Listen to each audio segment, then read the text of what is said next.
Bienvenidos a esta sesión videográfica del día 16 de abril de 2020.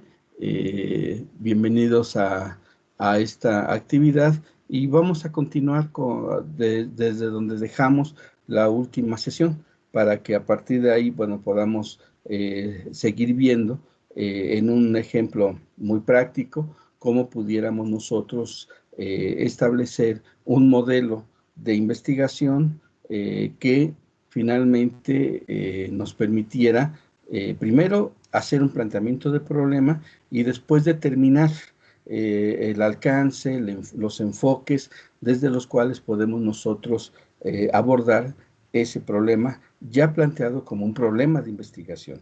Recuerden que en la sesión pasada veíamos a un autor que nos planteaba así como que una relación de distintos problemas, pero yo les decía en aquel momento que estos problemas que se encuentran en este cuadro, sí lo están viendo, ¿verdad? Alguien que abra su micrófono para decirme que sí están siguiendo el cuadro, que sí lo están visualizando.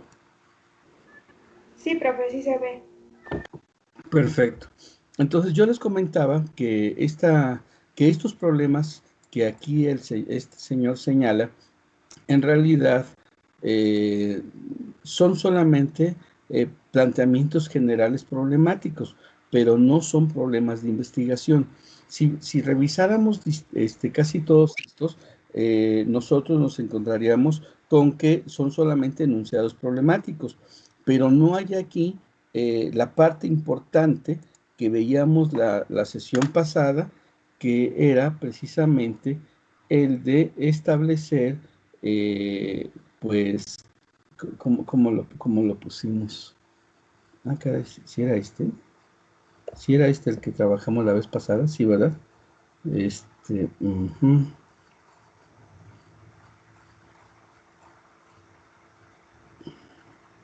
No, ¿verdad? Este no fue el que trabajamos.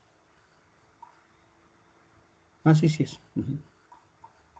Entonces, nosotros decíamos en la sesión pasada que lo que genera un proceso de investigación no es el planteamiento, sino la relacionalidad, la búsqueda de correlaciones problemáticas dentro de una situación que, enunciada de manera general, supone precisamente un problema, pero el hecho de que suponga un problema no lo hace en sí mismo un problema de investigación, lo que nos va a llevar necesariamente a preguntarnos qué es lo que genera precisamente un problema una pregunta de investigación o un problema de investigación, y pudiéramos concentrarlo en esta expresión que aquí acabo de señalar. Un problema de investigación siempre busca relaciones efectuales. ¿Qué es esto de la relación efectual? La relación efectual realmente parte del principio de la causalidad, es decir, que algo que nosotros estamos viendo, el problema en ese momento enunciado, en realidad tiene una serie de causas que lo hacen posible. Y entonces uno tiene que aprender a visualizar, aquí está el esquema, a que detrás de este efecto, que en realidad es el elemento problemático que estamos viendo, hay un sistema de relacionalidad efectual, relacionalidad efectual que hace posible a este problema, ¿no? Entonces, yo creo que esa es la parte que pudiéramos nosotros rescatar de la sesión anterior. Tú puedes enunciar una serie de problemas de manera genérica a partir de una observación directa. Podríamos decir, hay demasiados gordos en la universidad y eso a lo mejor tiene que ver con los sistemas de alimentación. Ah, bueno, pues ese es un enunciado problemático, pero no es un problema de investigación. Podríamos decir vamos a suponer, yo creo que este ejemplo ya lo había comentado, podríamos hablar de que existe una fuerte tendencia al aumento de los acosos sexuales dentro de la universidad, pero a pesar de que pudiéramos hacer esa observación problemática, el hacer ese enunciado solamente es la primera parte, pero no es un problema de investigación. Un problema de investigación existe en aquel momento cuando empezamos nosotros a determinar la relación efectual que lo hace posible, que lo hace probable.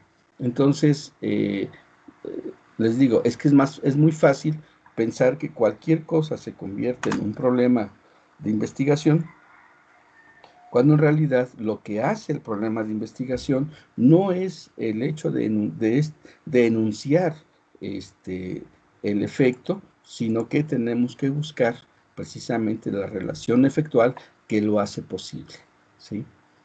Vamos a ponerlo aquí. Me parece que esa idea es central, ¿sí? Eh, buscar la relación efectual lo hace posible.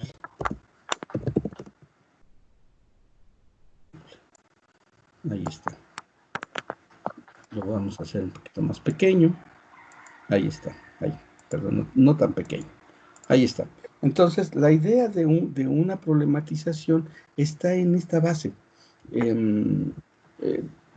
A lo mejor un ejemplo básico para poder generar esta relación efectual, o por lo menos para poder entender esta relación de efectualidad,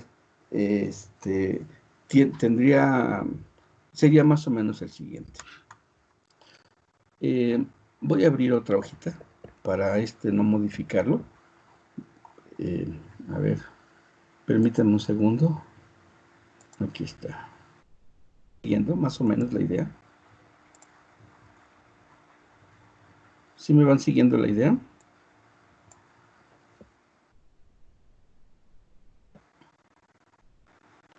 A ver, es que como estoy acá no veo si hay comentarios de chat. Ahora sí ya. Sale. Ese no es ¿qué? Samuel. Ah, que no tienes preguntas. Se fue Ivette Granados. Qué mala onda. Aquí está, miren, se fue. ¿Qué iba a hacer? Nadie se acuerda qué iba a hacer. Ok, estábamos acá. Bien, vamos a copiar esto. Que a mí me parece que esto es una parte fundamental de lo que genera un proceso de investigación.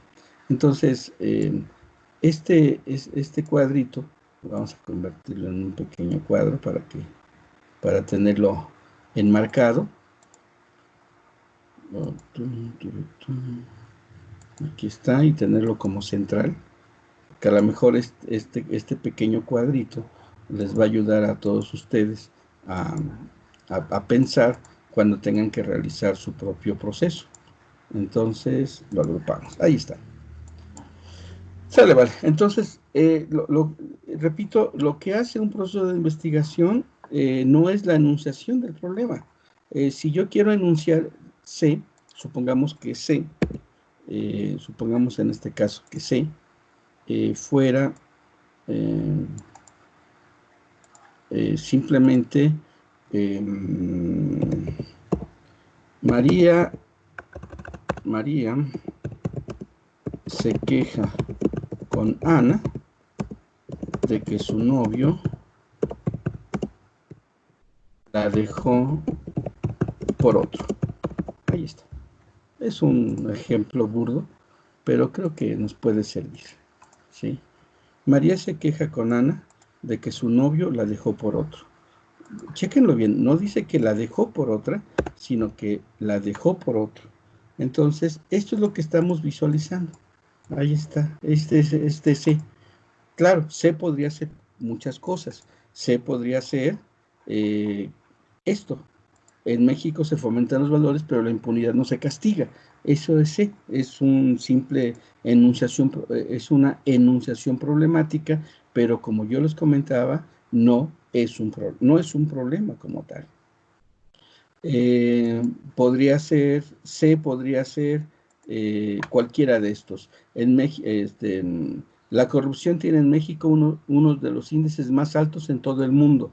Esa es una enunciación problemática, porque uno tendría que esperar que ningún país tuviera la posibilidad de tener índices de corrupción. Y sin embargo, lo tenemos. Eso es una enunciación problemática, pero no es un problema de investigación.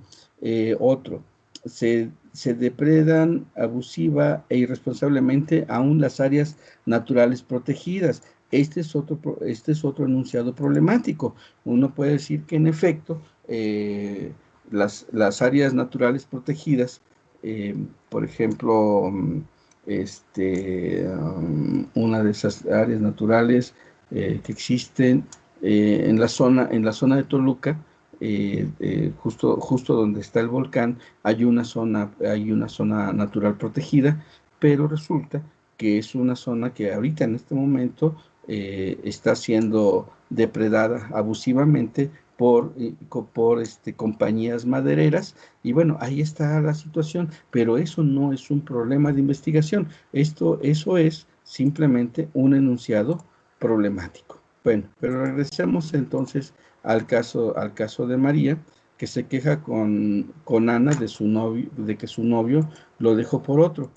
Y cuando uno tiene este tipo de enunciados problemáticos, lo primero que uno tiene que hacer eh, para empezar a convertirlo en un problema de investigación es, es preguntarse la relación efectual que hace posible que esto suceda.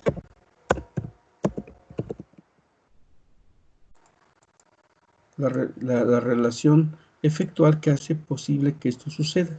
Esta es una pregunta bien importante, porque entonces ya no estamos solamente haciendo este enunciado problemático, sino lo que ahora estamos buscando es esa relación efectual que ha hecho posible que esto suceda. Y entonces uno se preguntaría, ¿podemos esto lo tenemos que analizar en términos de esa relación efectual? ¿Qué cosas, qué causas A, B, como lo tenemos aquí en nuestra fórmula, aquí está, qué causas A, B hacen posible C? Eso es lo que hay que hacer. Y entonces uno dice, bueno, a lo mejor si yo busco A y busco B, yo pudiera entender por lo menos algunos de los elementos que que constituyen el origen de C. Y entonces yo tengo que empezar a visualizar qué es A y qué es B, que sumados, es decir, que correlacionados de algún modo, estos dos me produzcan C. Entonces, digámoslo así, eh, siempre tenemos que encontrar el elemento vinculatorio de estos dos para que en sí mismo sea capaz de producir el fenómeno problemático enunciado. Y entonces uno diría, changos, ¿cómo se hace esto? Bueno, pues tenemos que revisar los elementos que están planteados en este enunciado problemático. Y lo primero que encontramos nosotros es el hecho de que estamos hablando de una relación emotiva del noviazgo, ¿no? Estamos hablando de una relación eh, que implica precisamente la connotación subjetiva del amor romántico. Entonces, podemos decir nosotros que A sea el noviazgo, ¿sí? Que A sea el noviazgo, y entonces ya tengo uno de los elementos que están vinculados dentro de esta enunciación problemática. Y ve qué sería B.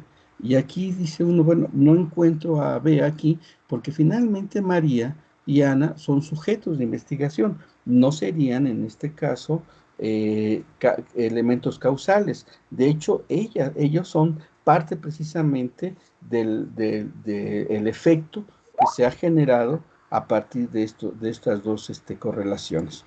Entonces, tendríamos nosotros que ver qué ha pasado con el noviazgo o con las relaciones amorosas actuales que hacen posible que un novio, que el novio, hombre, haya dejado a María por otro hombre. Y entonces ya tenemos aquí otro factor, que es precisamente la homosexualidad. Digo, entendemos que el novio, llámese como se llame, dejó a María por otro hombre, llámese como se llame.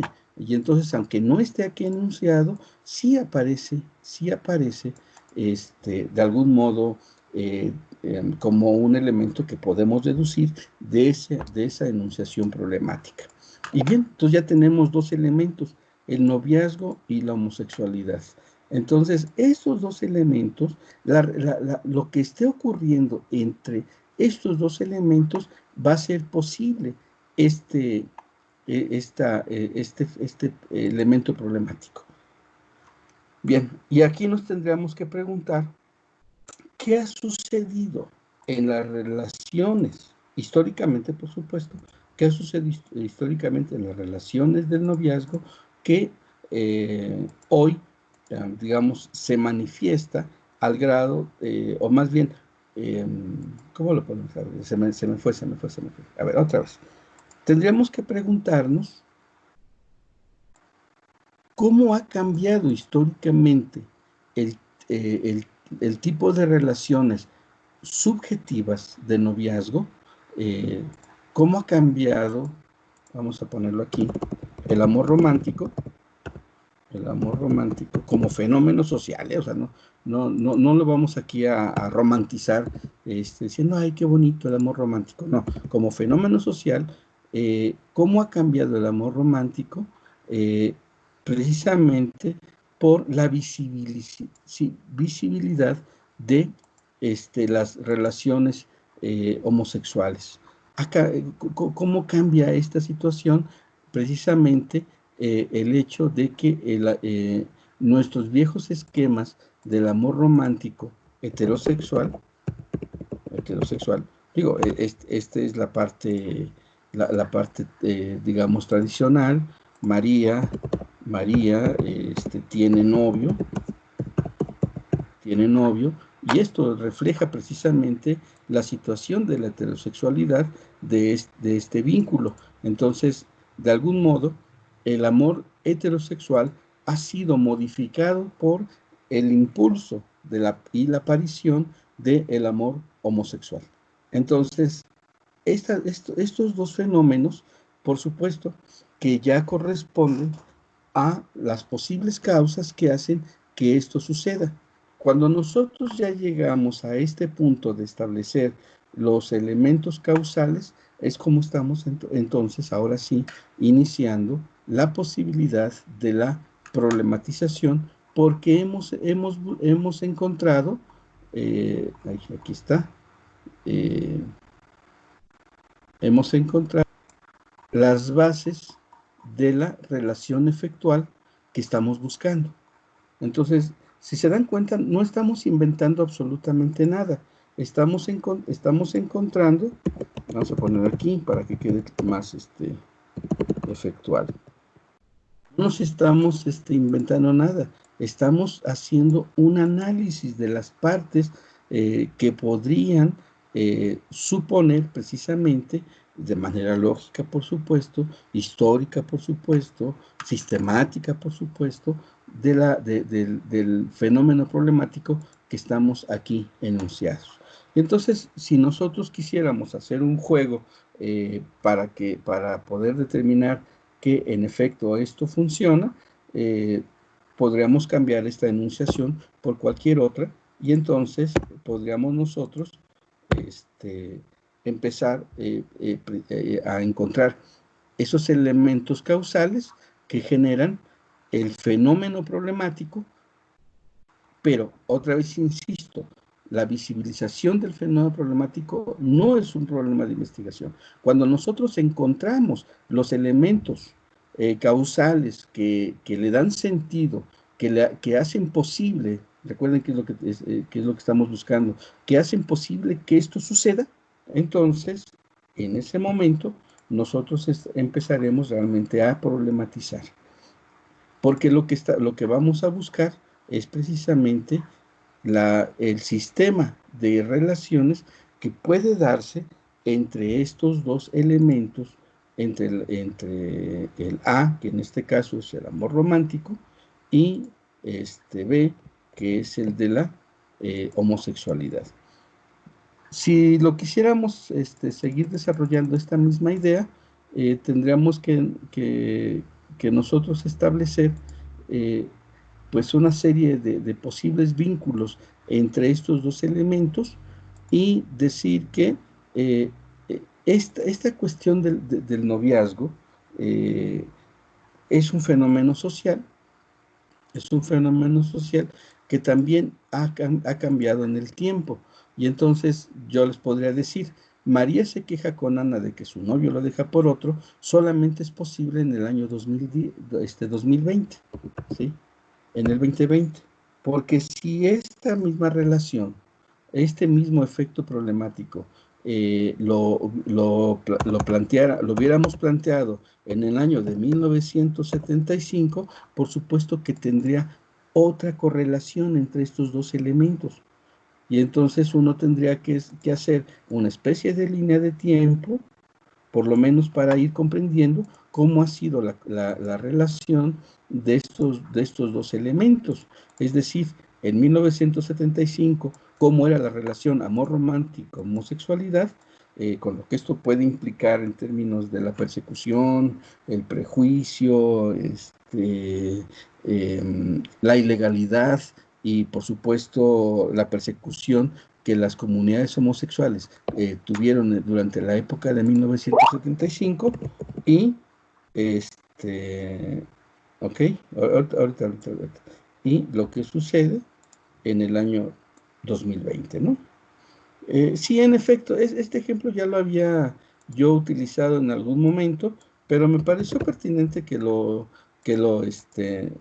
recuperarlo, básicamente por este ejercicio, el de buscar los elementos causales, la relación efectual causal, que hacen posible C. Bueno, podemos cambiar nosotros el tema, solamente, bueno, que quede muy claro que algo sucedió, y eso es quizá lo que hace precisamente el elemento interesante de la investigación en la relación de estos dos factores en el tiempo, y lo que tenemos que investigar es precisamente qué fue lo que sucedió para que este efecto C sea posible. Porque este efecto C en el 75 no hubiera sido posible, o por lo menos hubiera tenido otras connotaciones históricas, sociales, morales, éticas, prevalecientes en esta época, que lo que hoy sucede. Si hoy María se queja con Ana de que su novio lo dejó por otro, pues seguramente Ana le tendrá que decir, no te preocupes, llegarán otras, ¿no? Mientras que en 1965 a lo mejor Ana estaría diciéndole que eso es un gran pecado terrorífico que va a generar la ira de Dios, ¿no? Entonces, bueno, cambia, por supuesto, esta situación. Entonces, hay que considerar, y por eso yo creo que es importante este ejemplo, lo que nosotros podemos denominar como horizonte histórico. Los fenómenos sociales, todos los fenómenos sociales se desarrollan dentro de un horizonte histórico que los explica, que los fundamenta. Vamos a quitar esto. Bueno, vamos a agruparlo y regresemos, pero llevémonos esto más arriba. Sí, por supuesto, Alma. ¿El horizonte histórico puede ser solo de la sociedad en sí? ¿O por ejemplo, Ajá. un horizonte histórico personal. No sé, por ejemplo, si cambiamos la causa, las, las primeras causas A y B que dan el efecto C, se podría hacer, por ejemplo, no sé, gracias, que Ana se queja, podría ser el C. Su novio la dejó, ¿por qué la dejó? Es la A y no sé, ya la veo homosexualidad. O sea, ¿se podrían cambiar las causas? Sí, dependiendo el grado de profundidad que tú quieras alcanzar. Fíjate que lo que acabas de decir me parece que es bien importante y nos puede ayudar a clarificar otras cosas. A ver, permíteme nada más, déjame organizar esto, porque al final Sí. yo quiero que se queden con un pequeño esquema que los pueda ustedes más o menos guiar dentro del proceso que ustedes van a tener que hacer. Porque recuerden que el examen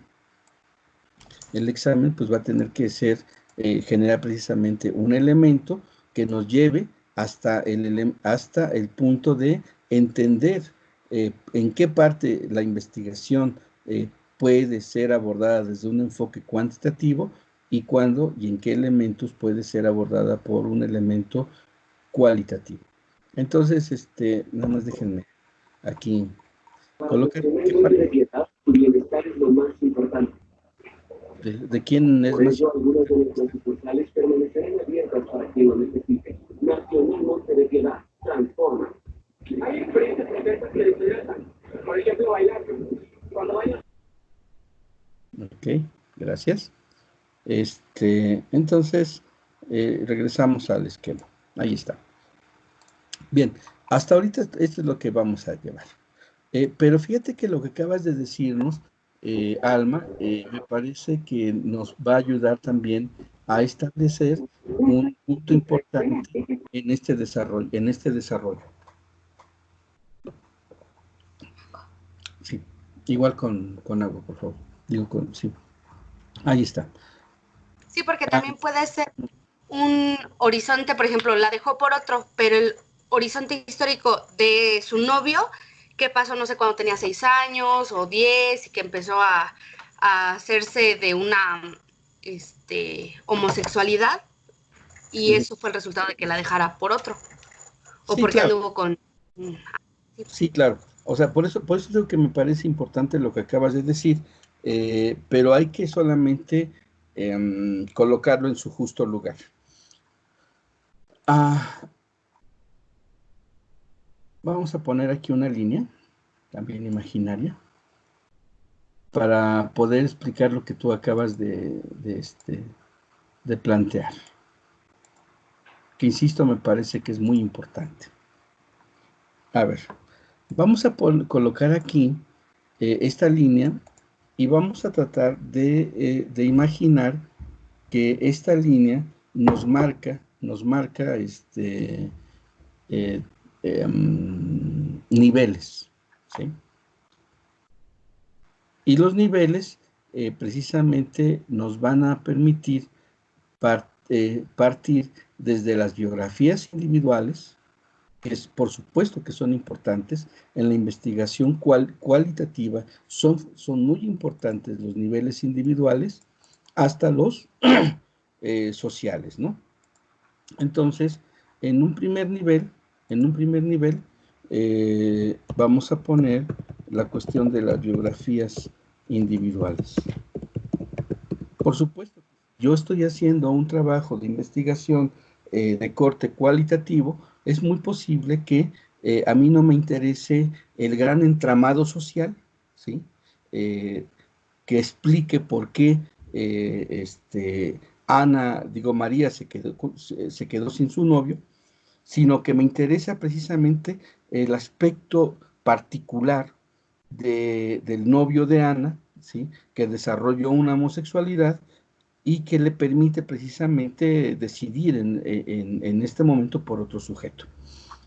Eh, entonces, aquí está, las biografías individuales como primer eh, nivel. Ahí está. Pero resulta que las biografías individuales deben deben de tener un contexto, o sea, no solamente el hecho de que le sucedió a fulano o le sucedió a sutano o le sucedió a perengano y ya, sino que las biografías individuales se explican, se deben explicar dentro de un contexto social más amplio, ¿sí? Lo vamos a poner aquí. Y entonces, una cosa son las biografías individuales y otra cosa son las tendencias sociales, colectivas. ¿Sí? Entonces, si lo pensamos así, cada biografía individual se entiende bajo la perspectiva de estas tendencias sociales colectivas. No podríamos quedarnos solamente en este nivel, aunque técnicamente alguien me podría decir, bueno, pero si mi interés es solamente determinar los elementos de la subjetividad de ese individuo, pues entonces sí podría, ¿no?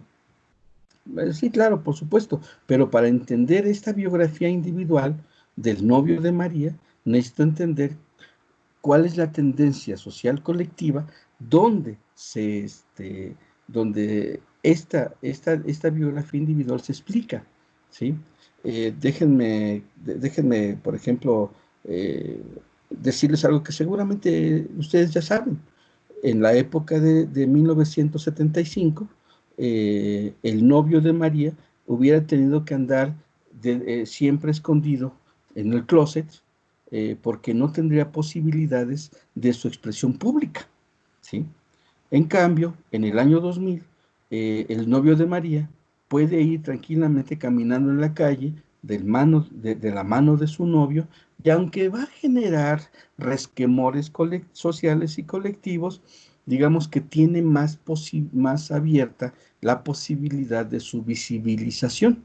Bueno, esto se entiende porque la tendencia social colectiva ha cambiado, ¿sí? La época de los 70 era una época con mayor prejuicio, con mayor niveles de autoridad, con mayor persecución legal en contra de estos comportamientos que todavía en aquel momento eran considerados como enfermedades, al año 2000, cuando la tendencia colectiva es más tolerante, tiene una mayor apertura hacia este tipo hacia estos comportamientos y sobre todo a estas preferencias sexuales.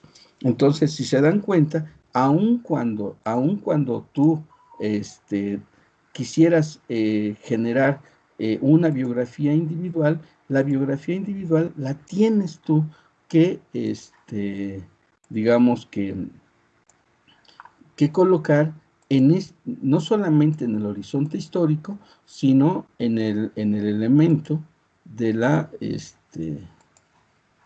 aquí está,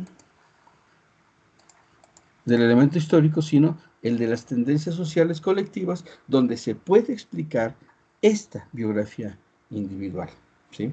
Claro, si alguien me dice, oiga, maestro, pero supongamos que yo quiero estudiar cómo es que socialmente se ha afectado la relación amor romántico heterosexual con el amor romántico homosexual.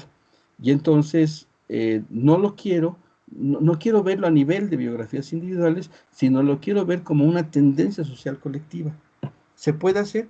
Por supuesto que se puede hacer. De hecho, es precisamente una de las cosas que yo quiero mostrarles acá, ¿no? Que aquí hay un nivel general y aquí hay un nivel particular, y que las técnicas de mayor que se ocupan cuando tú tienes la necesidad de hacer una investigación de mayor población son diferentes a las técnicas de investigación que vas a ocupar cuando tienes menor población. Menor población. Y entonces, algunos dirían, como Sampieri, ¿sí?, que si tú tienes una mayor cantidad de población y quieres estudiar esta tendencia social, por supuesto que aquí tendrás que utilizar herramientas cuantitativas, porque tú tienes que hacer análisis estadísticos de tendencias de poblaciones y muestreos, mientras que cuando tienes menos población, lo que tú tendrías que utilizar son herramientas de carácter cualitativas. Ahí está. Entonces, por eso me pareció muy importante tu comentario, Alma, porque me permite precisamente explicarles esta situación. Si tú quieres estudiar el caso del novio de María y de sus preferencias homosexuales, de todos modos tienes que entenderlo dentro de este horizonte histórico y dentro de esas tendencias sociales colectivas que lo hacen posible. Pero ya en tu investigación, tú dices, bueno, yo quiero hacer una entrevista a profundidad. Y entonces, por supuesto que no le vas a aplicar esa entrevista de profundidad a todas las personas homosexuales que cambiaron de novia por novio. O sea, eso no lo vas a poder hacer, primero porque no tenemos los datos concretos de esa situación y de esa tendencia, pero básicamente porque cuando ya hablas de maneras generales, ya no puedes aplicar entrevistas a profundidad y vas a tener que utilizar, como son tendencias poblacionales, encuestas, censos, ¿no? Mientras que aquí en el ámbito de la población, de la menor población, que implica precisamente tratar con sujetos, tratar con poblaciones menores, bueno, puedes ocupar la entrevista a profundidad, y como es uno, incluso hasta a lo mejor podrías hacerle una historia de vida, ¿sí? Una historia de vida, o podrías, a lo mejor tú dices, bueno, ¿sabes qué? Es que sí conozco como a 6, 7 personas que hicieron lo mismo. Ah, bueno, pues entonces a lo mejor lo que voy a hacer es utilizar un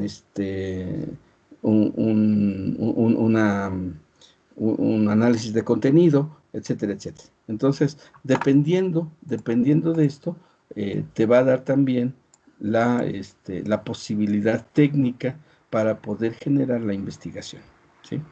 Entonces, no sé si con este pequeño, este pequeño esquema, eh, no el ejemplo, pero sí el esquema, lo tendría que quitar, esto,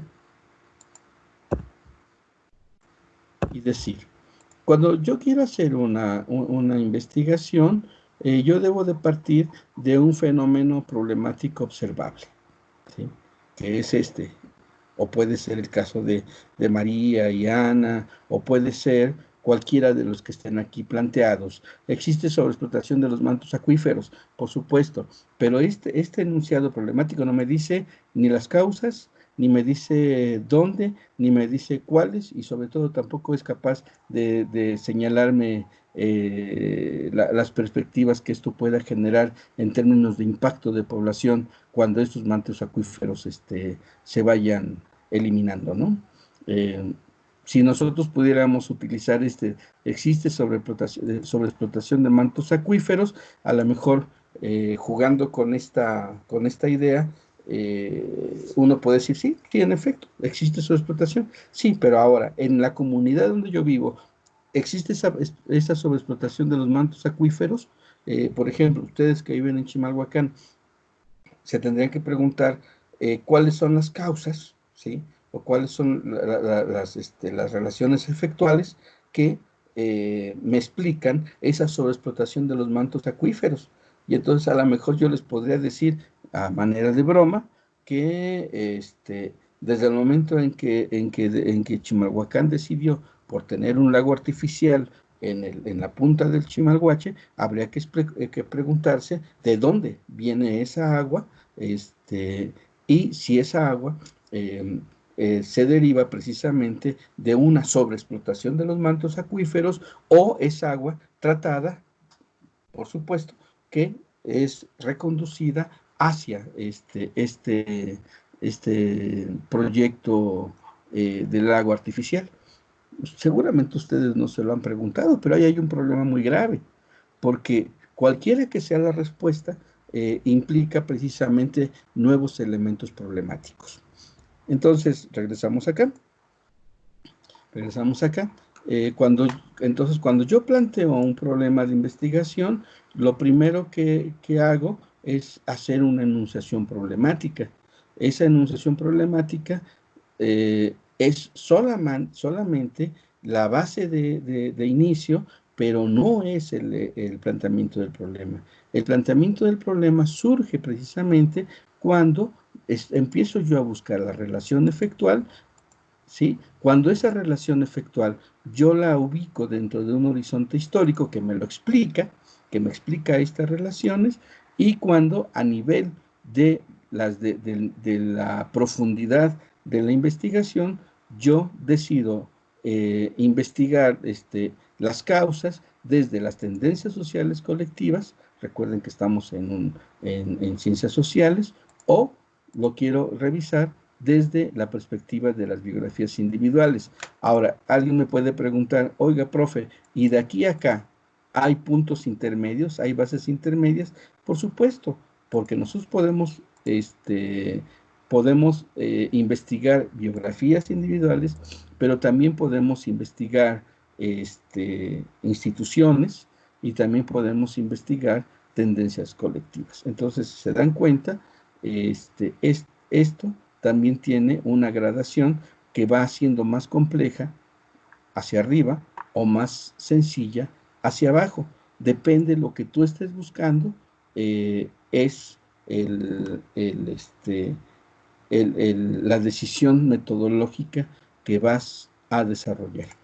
Y bueno, pues este queda como una especie de esquema básico para que nosotros entendamos que cada vez que nosotros queremos buscar esta relación efectual, tenemos nosotros que, digamos, desagregar los elementos posibles que hacen que permiten que C sea una realidad problemática en ese momento observable, ¿no? Bueno, ¿hasta aquí tienen alguna duda?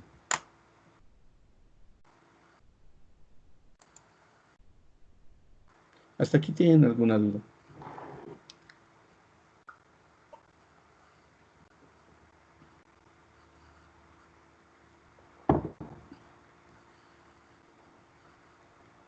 Ok, Jacqueline nos dice que no tiene dudas. Esperemos a ver qué dice Katia y Karen. Karen nos dice que tampoco tiene dudas. Katia tampoco tiene dudas. Bueno, pues entonces, no sé, a ver, Jesús está escribiendo. Vamos a ver qué nos plantea Jesús acerca de esto.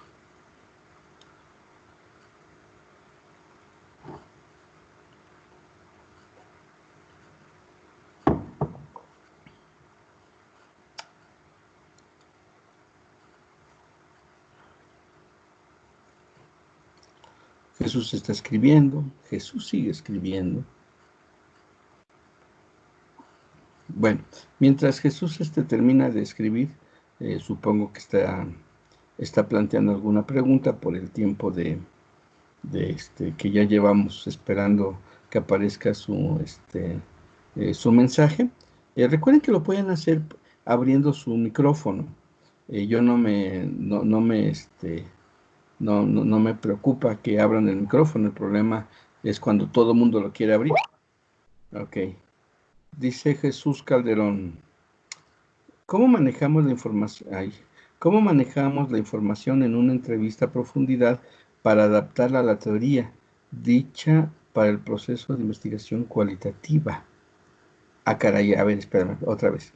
¿Cómo manejamos la información en una entrevista a profundidad para adaptarla a una teoría dicha para el proceso de investigación cualitativa? Híjole, ¿por qué no mejor abres tu micrófono y nos los planteas? Porque de pronto no entiendo muy bien qué es lo que me estás preguntando, Felipe. Maestro, buenas horas. Sí, sí, aquí estoy. Le estaba comentando que para hacer un proceso de investigación sabemos que es de índole cuantitativo, ¿no? Es lo primero que debemos determinar. Si tenemos los datos de la información, de una entrevista a profundidad, ¿cómo vamos a captar la idea que tiene esa entrevista? ¿O cómo? ¿Es por, no sé, experiencia o cómo podemos adaptar una teoría? Sabemos que hay varias para adaptarla a una investigación cualitativa, pero ¿cómo se empieza por eso? Es mi duda. Ok. De principio tú no inicias planteando el enfoque de investigación. Yo soy más bien de la idea que lo primero que debes de plantear es precisamente la relación de causalidad, o lo que aquí lo hemos planteado como relación efectual. Porque finalmente, esta relación efectual te va a llevar necesariamente a establecer, primero, la correlación de los elementos, y segundo, el nivel desde el cual lo vas a abordar. Entonces, te das cuenta, no aparece primero la decisión metodológica, más bien lo primero que aparece es el problema enunciado. Después viene la búsqueda de las relaciones efectuales, que no es otra cosa más que la problematización, y finalmente, eh, entonces ya cuando tenemos ahora sí planteado el asunto que queremos investigar, pues es ahí donde aparece la necesidad tanto de hacerlo a nivel cuantitativo, con técnicas cuantitativas, porque nuestra población ¿sí?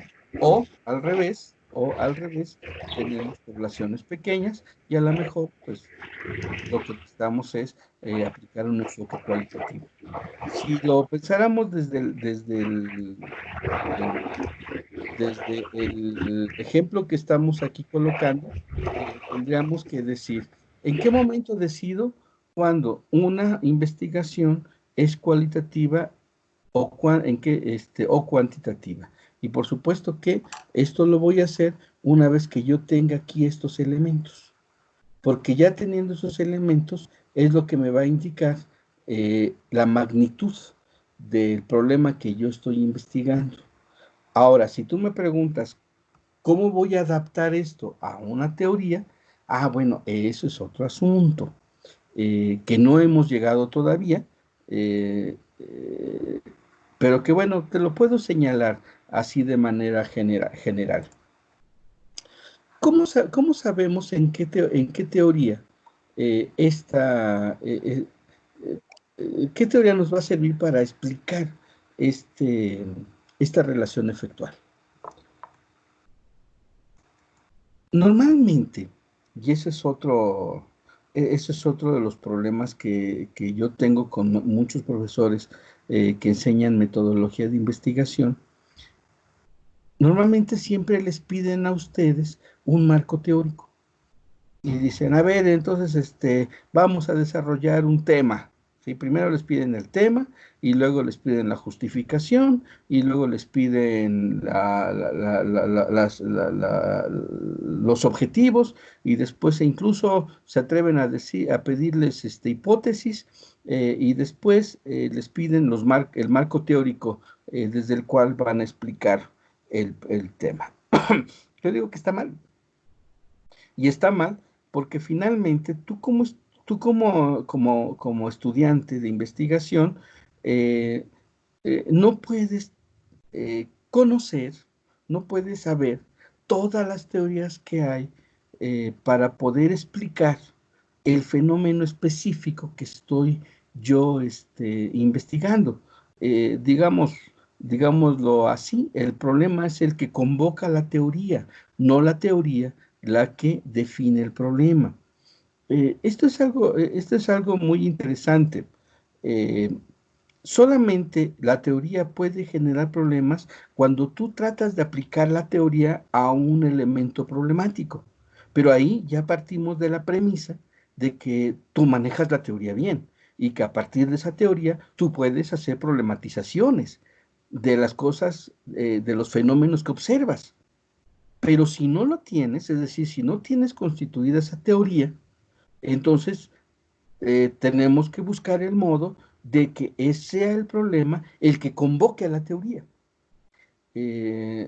Porque si no, entonces a lo mejor estamos haciendo las cosas de un modo demasiado, ¿cómo podremos decir? Desorganizado, y además siempre vamos a ir dando tumbos.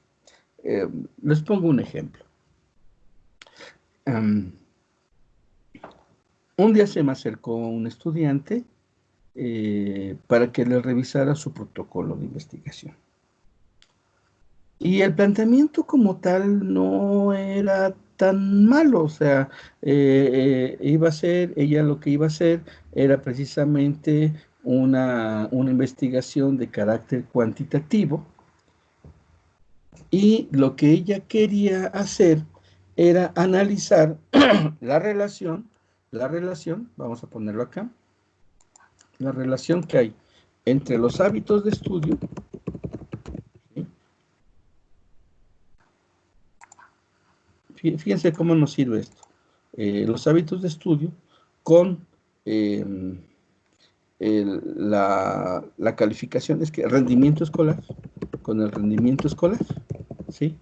Y entonces, lo que ella decía es que la correlación que existe entre el hábito de estudio y el rendimiento escolar afecta en los índices de reprobación.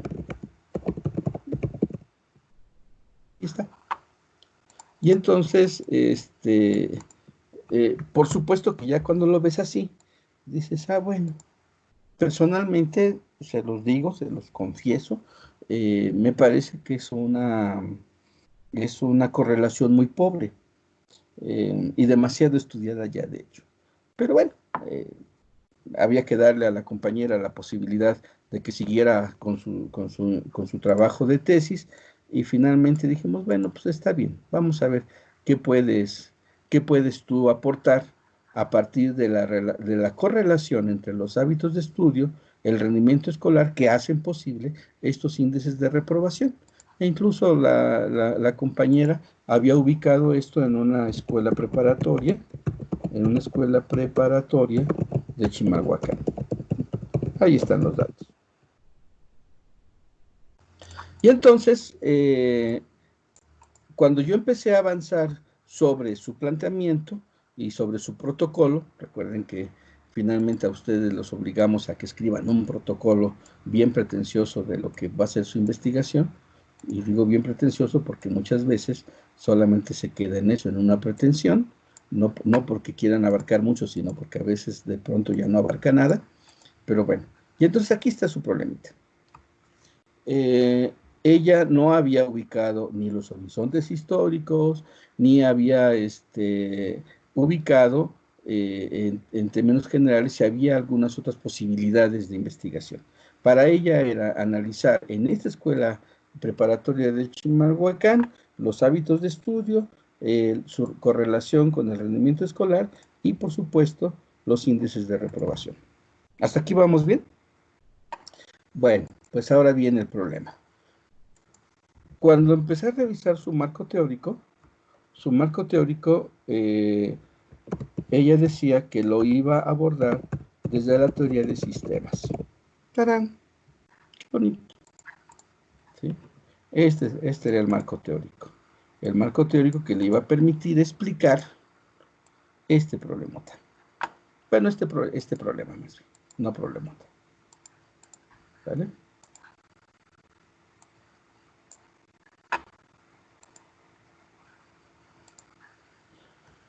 ¿Cuál es el problema?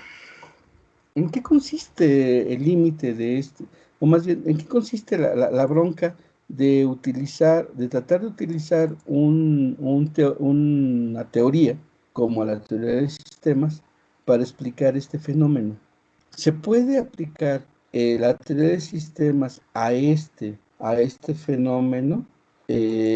¿Podemos nosotros, a partir de la teoría de sistemas, entender los elementos que se generan aquí, y la pregunta, perdón, y la respuesta es, sí, por supuesto, sí, sí, sí se puede, pero hay una serie de condicionantes. Primero, habría que definir, ok, la teoría de sistemas, ¿desde quién? ¿Desde Bertalanffy, por ejemplo? ¿O la teoría de sistemas desde Niklas Luhmann? Ahí está. Y esto obviamente era un problema porque cada uno de estos autores tiene una definición distinta de lo que es el sistema social, ¿sí? De lo que es el sistema social, y por supuesto que la diferencia, que el autor que tú retomaras te iba a, pues de algún modo a determinar no solamente el enfoque, sino los materiales de análisis. Y entonces, pues la primera pregunta que hay que hacerle que tuve que hacerle a la compañera es, ok, ¿a partir de quién? ¿Bertalanffy o Niklas Luhmann? Y la señorita me dijo, a partir de Niklas Luhmann. Y dije, wow, les explico con una gráfica para que vean cuál fue el error de la compañera, ¿vale? ¿Dónde está? Aquí está. Voy a armar otra hojita. Aquí está. Para que me entiendan el gran problema. Supónganse ustedes que esto es una caja, ¿sí? Bueno, vamos a ponerlo de este modo. Esta es una caja. Ahí está la caja. ¿Sale? Bueno. La teoría de sistemas de Niklas Luhmann es tan amplia que trata de explicar a la sociedad como una totalidad comunicativa.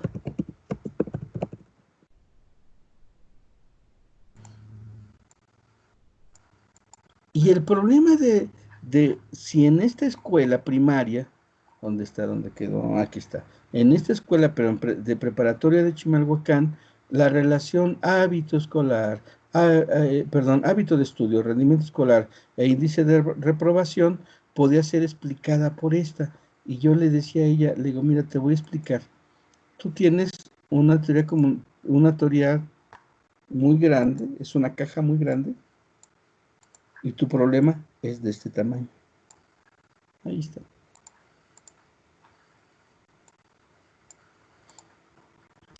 En son de broma, puedes decirle, tienes una vaina muy grande para tener para el chicharito que metiste ahí. ¿Sí? Es decir, es tan grande la teoría de sistemas de Luhmann.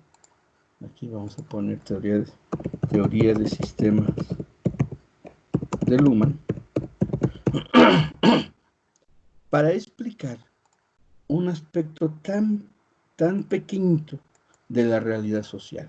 Porque la teoría de sistemas de Luhmann nos habla, por ejemplo, de conceptos como sistemas autorreferenciales, ¿sí?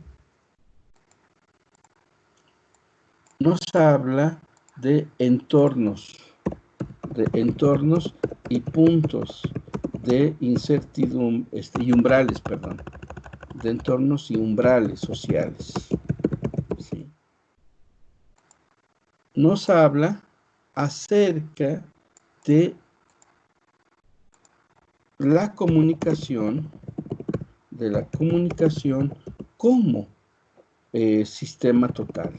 Para Luhmann no existe esta idea que seguramente ustedes la conocen, de que el sistema es una especie así como de circulote y ese sistema está compuesto por pequeños subsistemas. No sé si lo han escuchado, pero básicamente esta es la idea. Esta idea del señor Bertalanffy, que dice, sí lo han escuchado, ¿verdad?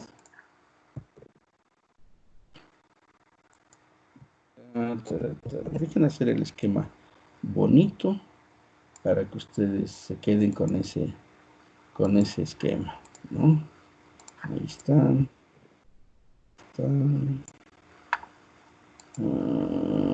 Vamos a poner otro color. Y supongamos que este sistema social,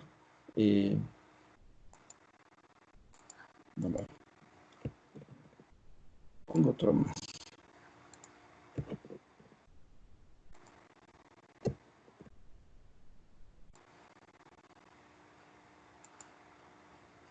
Ahí está.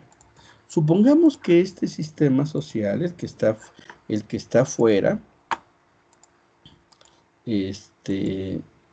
diría Bertalanffy, por supuesto, ahí está. Este sistema social está compuesto por subsistemas que lo componen, pero que también tienen un cierto tipo de relación entre ellos. Entonces, estos sistemas sociales están, digamos, concatenados, ¿no? Están vinculados. Entonces, uno podría decir, exactamente, interrelacionados, interdependientes, nos dice Jesús.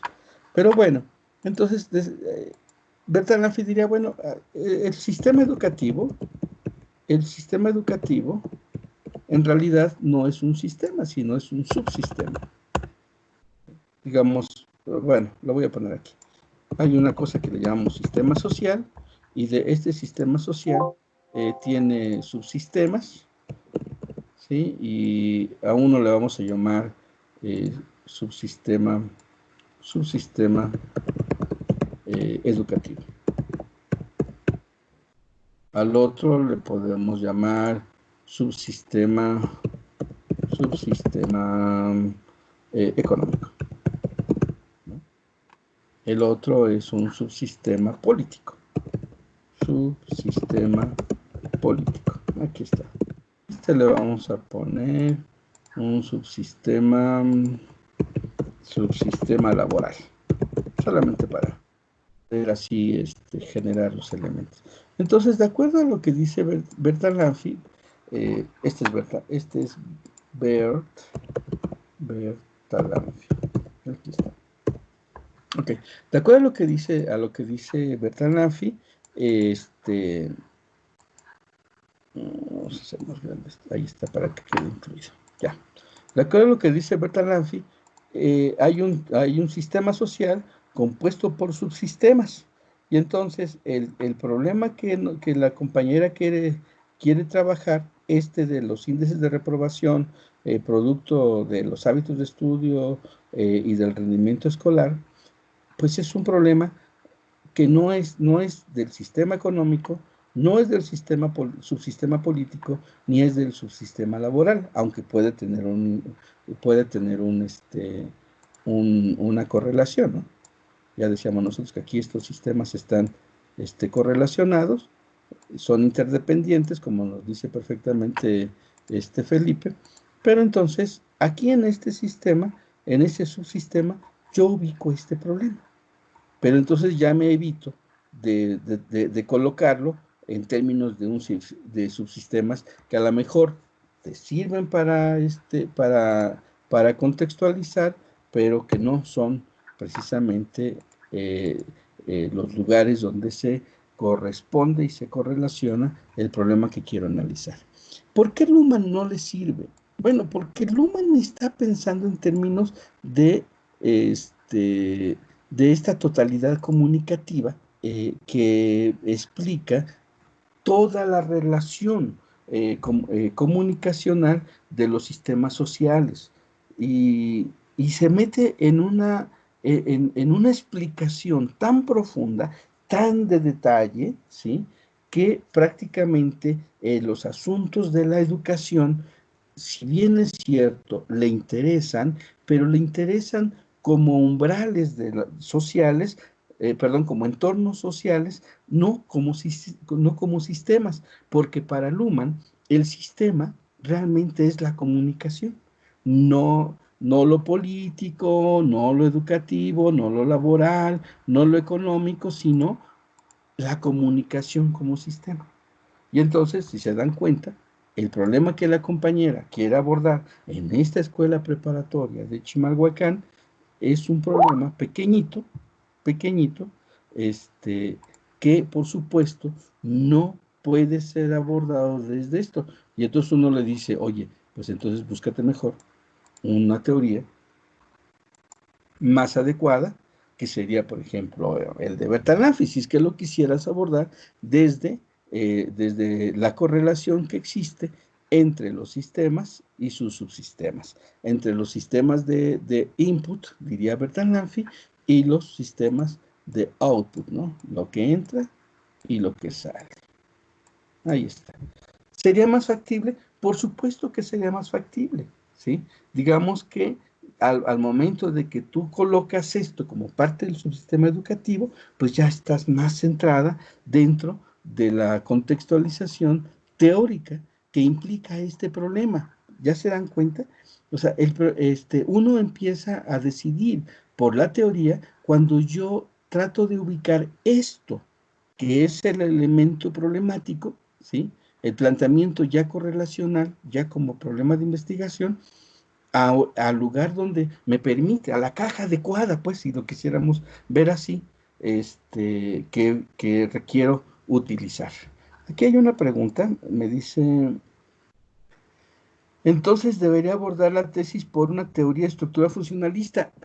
Por supuesto que lo podría hacer, pero lo que yo estoy tratando de decirles es, primera situación, que la decisión sobre la teoría que me va a permitir explicar como le pusimos, esta relación efectual problemática, se decide no en el ámbito, no en el ámbito directo eh, del planteamiento genérico protocolario de una investigación, sino que debe de salir como producto precisamente del análisis particularizante de los elementos que están de algún modo en esta correlación efectual. Si de pronto me doy cuenta que a mí lo que me interesa es entender la estructura social, las funciones, los roles operativos del sistema que estoy investigando, bueno, del problema que estoy investigando, pues entonces a lo mejor, Felipe, sí ocuparía esta teoría estructural funcionalista, pero eso sucedería solamente si el objetivo de lo que yo estoy tratando de alcanzar va vinculado a situaciones de roles y funciones y estructuras sociales. Y entonces yo te diría, pues a lo mejor la teoría estructural funcionalista también es una cajota enorme que tampoco te va a ayudar a entender una situación tan particularizante. Y entonces, ¿qué es lo que tiene uno que hacer? Bueno, pues entonces, para no meterme en conflicto con las grandes teorías, la teoría de sistemas es una de las grandes teorías, la teoría estructural funcionalista es una de las grandes teorías, la teoría marxista es una teoría. O sea, son cajotas enormes, donde dentro de ellas, pues hay posibilidades de buscar en qué parte pudiera yo ubicar el problemita que estoy tratando de analizar. Entonces, mi sugerencia metodológica va a ser que el estudiante, a partir de los elementos, de las variables que están planteadas en su problemática, a partir de ahí busque las teorías que se han desarrollado para explicar esos elementos particulares, ¿sí? Es decir, no tienes que tratar de buscar la cajota primero. Lo que tienes que buscar son las cajas más cercanas, las cajas más adecuadas en tamaño, donde este problema pueda ser explicado. yo no soy pedagogo y entonces yo no podría ahorita decirte, ah, mira, tal teoría me puede explicar la relación hábito de estudio, rendimiento escolar e índices de reprobación. O sea, por supuesto que no podría. Yo no conozco de esas teorías, pero si fuéramos a un problema un poco más de carácter sociológico, ¿sí? Por ejemplo, este que estábamos viendo la sesión pasada, bueno, a lo mejor yo tendría que decirte que una teoría que me pudiera explicar las instituciones y cómo estas instituciones generan procesos de orden colectivo que producen el sentido social. Bueno, entonces ya no tendría yo que estar buscando la teoría estructural funcionalista, ya no tendría que estar buscando el marxismo, ya no tendría que estar buscando la teoría de sistemas o todas estas grandes construcciones teóricas. Yo les llamo catedrales teórico-metodológicas, porque son muy enormes, son impresionantemente enormes, y los vínculos y los fenómenos que abarca son tan genéricos que uno termina por perderse ahí. ¿Qué es lo que yo haría? Vámonos sobre una teoría de instituciones. Eh, ¿Qué autores específicos hablan sobre las instituciones? ¿Qué actores específicos hablan sobre los procesos de socialización de valores? Y ya a lo mejor al final de cuentas me doy cuenta que voy a ocupar una teoría estructural funcionalista, pero, pero digamos que la voy a ocupar específicamente en aquellos puntos donde la teoría estructural funcionalista me habla sobre los procesos de socialización, por ejemplo, o donde la teoría fenomenológica me habla sobre el sentido social, ¿sí? Pero no tengo por qué enunciar que voy a ocupar una gran teoría si esa teoría me va implica situaciones mucho más, digamos, complejas, que me van a hacer que la caja donde voy a meter mi problema sea tan grande que siempre esté holgada. Entonces tenemos que buscar, y esa sería mi recomendación metodológica, las teorías eh, más cercanas, digamos, más íntimas, que están vinculadas con el desarrollo de lo que yo quiero generar. Si, por ejemplo, regresamos al caso ya lo borré, el caso de María, que le cuenta a Ana que su novio lo dejó, pues a lo mejor tendríamos que hacer un análisis, utilizar una teoría, por ejemplo, de la subjetividad y de la corporeidad, que está de algún modo vinculada con Michel Foucault o con Agamben o se me dio otro nombre de este autor, permítanme un segundo, aquí lo tengo. Por ejemplo, de Paula Sibilia, ¿sí?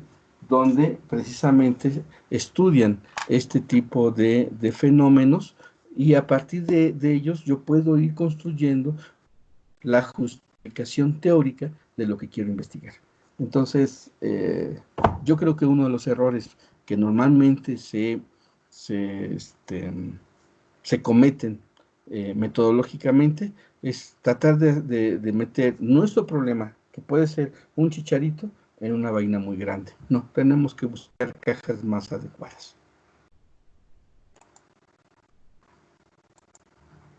¿Alguna otra pregunta?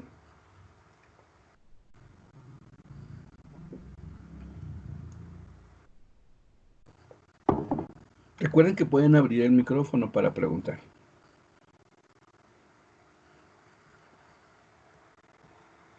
Oigan, ¿por qué solamente Jesús pregunta?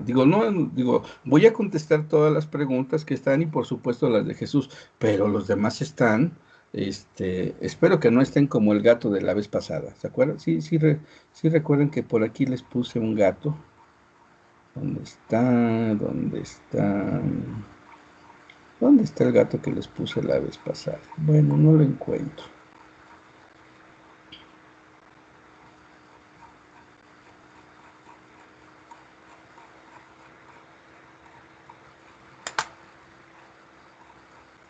Bueno, no está. Bueno, entonces, por favor, yo esperaría más preguntas, ya son 6:38, entonces, pues ahí va.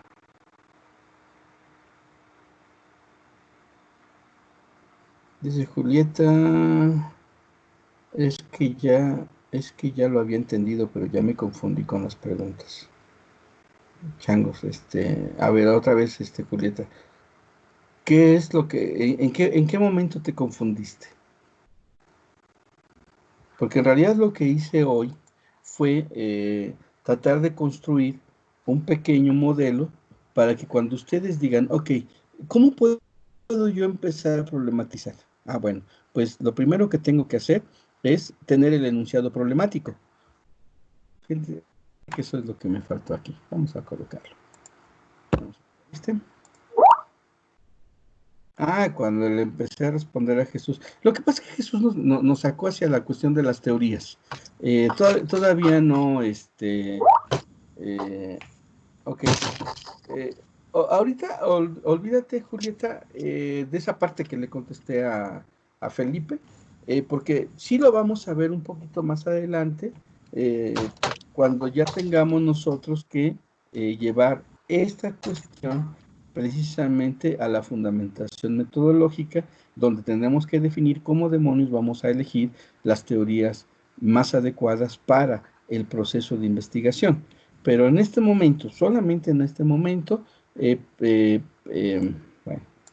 voy a quitar esto porque esto pudiera, eh, ¿cómo se llama? Confundir un poco, ¿no? No, en este momento a mí lo que me interesa es simplemente que ustedes tengan una herramienta para aplicar, digámoslo así, para aplicar en el momento en que ustedes tengan que hacer un planteamiento, digamos, metodológico. Perdón, un planteamiento de un problema. Agrupar, aquí está. Entonces, bueno, a lo mejor lo que yo tengo que hacer, primero, ya les decía yo, paso uno, ¿sí? Generar un, ¿cómo lo habíamos puesto? Un planteamiento problemático, que no es un problema, ¿no? Enunciado, perfectamente. Enunciado problemático. Generar un enunciado, enunciado problemático, que fue lo que vimos con este autor. Tenemos ahí un montón de enunciados problemáticos, que el señor propone, y de ellos podríamos generar una serie de ejercicios para precisamente entender, ¿no? Digamos que el primer punto sería generar un enunciado problemático. El segundo punto es el de buscar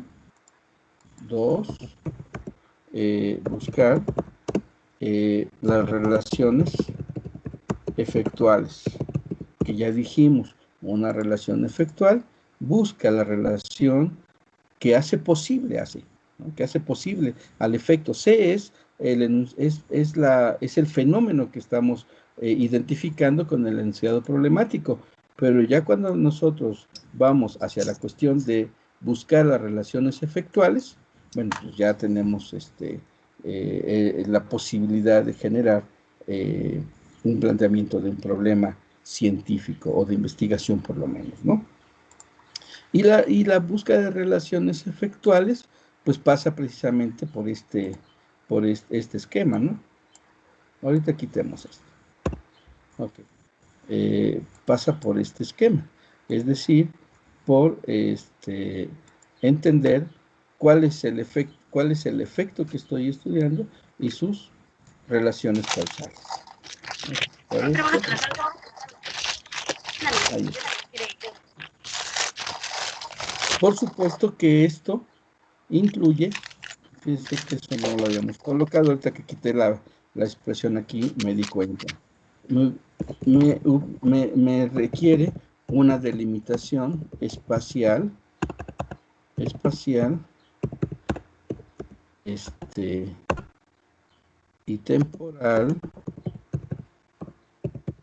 del fenómeno ¿no? Es decir, no lo voy a aplicar en cualquier lado, sino que lo voy a aplicar en un lugar específico, en un tiempo específico. Aquí vamos a poner esta.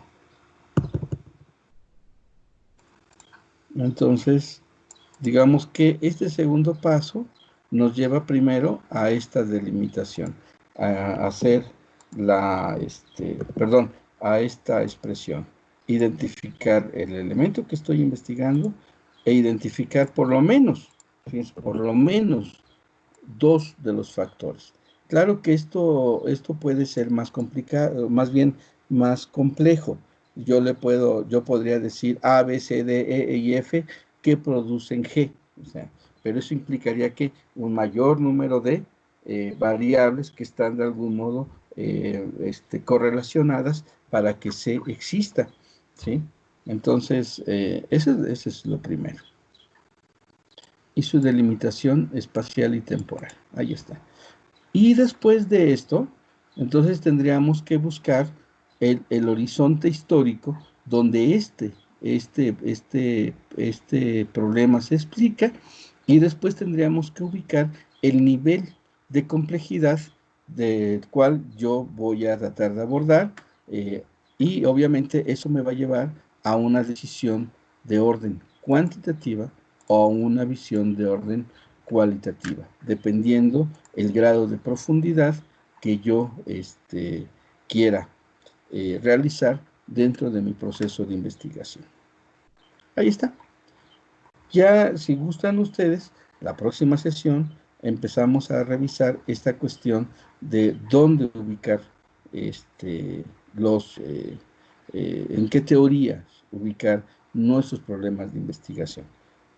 Aunque en realidad lo siguiente que vamos a ver es precisamente cómo construir la pregunta de investigación a partir de estos elementos. Cómo construir los objetivos a partir de estos elementos. Cómo construir las hipótesis o los supuestos hipotéticos, dependiendo si es enfoque cuantitativo o es enfoque cualitativo, a partir de estos elementos, que es lo que a mí realmente me interesa. Por lo pronto, yo creo que ustedes ya deberían de estar trabajando de manera particular como un ejercicio, no como un proyecto de investigación, pero sí como un ejercicio con esta construcción.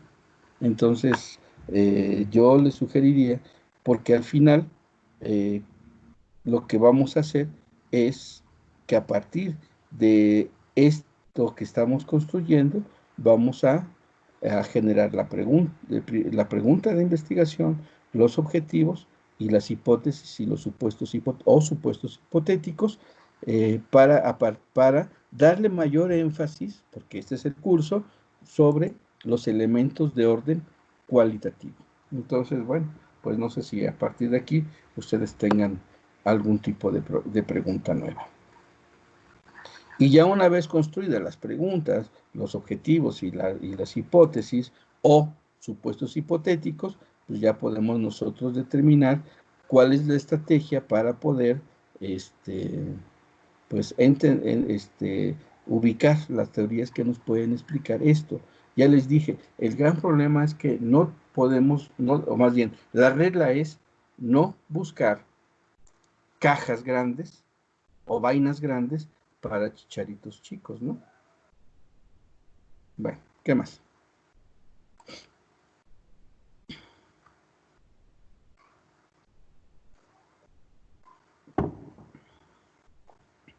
Ok, Alma pregunta, profe, desde el enunciado se debe problematizar de forma que la investigación tome un rumbo cualitativo o cuantitativo. Sí se puede, por supuesto. Cuando tú ya estás en este punto, te vas a dar cuenta cuál es la naturaleza de las variables o la naturaleza de las causas, ¿no? ¿Sí?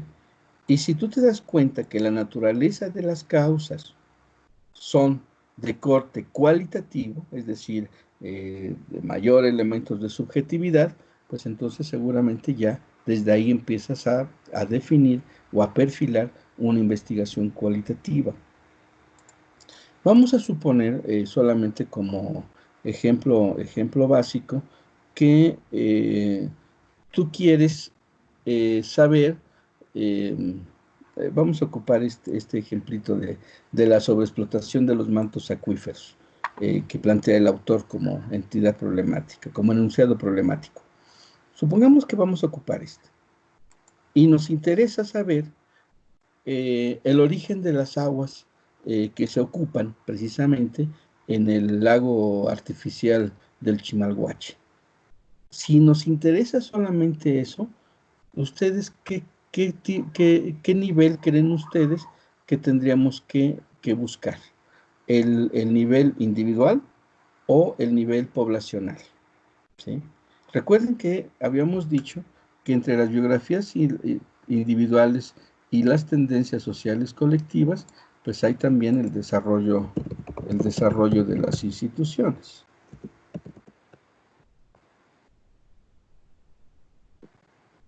Recuerden que cualquier acto social se desarrolla dentro de instituciones.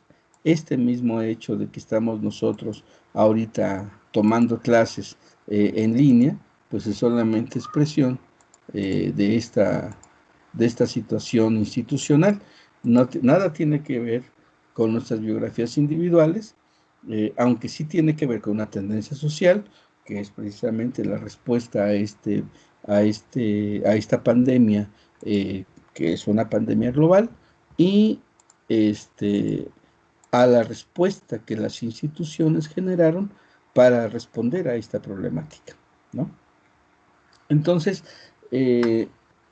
si quisiéramos otra vez, repito, analizar el asunto del agua que se ocupa en el Chimalhuache, pues a lo mejor tendríamos nosotros que concentrar una investigación en el desarrollo de las instituciones dentro de una tendencia social colectiva, y eso nos llevaría a una población cualitativa.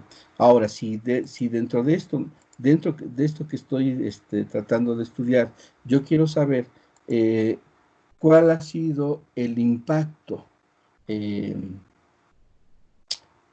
digamos, en las personas sobre este famoso lago. Es decir, quiero saber si sienten que en efecto el lago les trajo mayor desarrollo social a sus comunidades. Bueno, pues entonces a lo mejor estoy todavía tratando con encuestas y censos, de tal modo que todavía estoy buscando a la gran población. Pero si quiero saber si dentro de esta población que vive alrededor del Chimalhuache, y específicamente alrededor de este lago artificial, quiero saber si ellos han visto mayores índices, mayor violencia, por ejemplo, y cómo se sienten en términos de la violencia que se ha generado alrededor de este lago artificial. Bueno, pues entonces aquí ya me voy hacia elementos cualitativos, ¿sí? Y además me voy precisamente a entender que esto que está aquí, es decir, los elementos causales, pueden ser de orden enteramente cualitativo. Entonces, ya desde que empiezas a desarrollar esto, ya te das cuenta el nivel del enfoque que le vas a, perdón, el tipo de enfoque que vas a utilizar para esta investigación.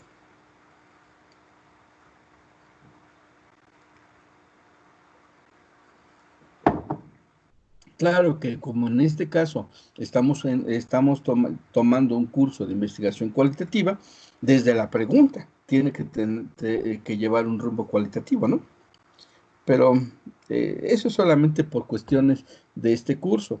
Pero ya en un proceso de investigación donde tú tengas que realmente entrar a entender cómo se comporta todo el fenómeno, pues tendrías que primero que determinar esta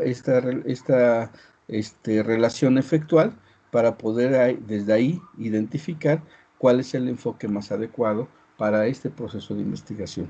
Recuerden que tenemos investigaciones mixtas, existen las investigaciones mixtas, donde podemos hacer una investigación que incluya elementos de orden cuantitativo y elementos cualitativos, ¿no? Entonces, bueno, pues ahí está. Entonces, ¿qué les parece si la próxima sesión, que sería el próximo lunes, trabajamos precisamente sobre cómo a partir de estos elementos podemos nosotros generar la pregunta de investigación, los objetivos y obviamente lo que implicaría en términos de la conformación de una hipótesis y, por supuesto, en caso de que sea una investigación cualitativa, de un supuesto hipotético. Porque además ya se nos acabó el tiempo. Fíjense qué rápido se va el tiempo. ¿Vale? A ver, ¿quién más? ¿Quién más? ¿Quién dice yo? Ok, Jesús y Elisa están. Ok, Jesús, gracias. Bueno, pues también gracias a todos ustedes por haber pues asistido a esta actividad. Y bueno, miren, aunque yo no estoy así con la cuestión del pase de lista, recuerden que finalmente en cada sesión queda grabado quiénes son los que se incorporaron. Por eso es que la invitación sea que todos se puedan incorporar, porque finalmente, cuando ya tengamos que hacer este trabajo de evaluación, pues es bien importante que hayan estado en las clases, pues por todo lo que implica las dudas. Recuerden que las dudas surgen precisamente cuando queremos empezar a trabajar. Entonces, yo les sugiero, digo, me da mucha pena tener que meterles más trabajo cuando todos los profesores están abusando de sus tiempos y obviamente de todo lo que implica el tener el recurso para poder responder a la exigencia académica. Pero bueno, pues ni modo, también yo tengo que generar un proceso de evaluación y el proceso de evaluación ya deberían empezar a trabajarlo. Es decir, generar ese enunciado problemático, buscar las relaciones efectuales para ir juntos construyendo esos problemas. Por supuesto que esto no va a derivar en una investigación, pero sí me interesa que esto quede perfectamente bien entendido, porque ya cuando empecemos a revisar cada una de las técnicas de lo que es la investigación cualitativa, pues tenemos que antes haber generado esta capacidad de problematización. Bueno, pues entonces, qué bueno que estuvieron en esta sesión y los invito para que el próximo lunes, pues sí, lunes, ¿verdad? Hoy es jueves, sí. El próximo lunes, pues continuamos con este trabajo. Y estén atentos a lo que va a darse dentro de las actividades de abril, mes de la lectura. Recuerden que este es un programa institucional que tiene una importancia, pues ya de décadas, se ha desarrollado dentro de la universidad. Esto fue un proyecto que inició ya creo que por el 80 y tantos, no estoy muy seguro, en la Biblioteca Central de la UAM en el campus de Toluca. Entonces, bueno, pues nos vemos la próxima ocasión. Gracias y empiecen a trabajar, porque ahí es donde van a surgir las preguntas, ¿vale? Bueno, cuídense mucho. Bye.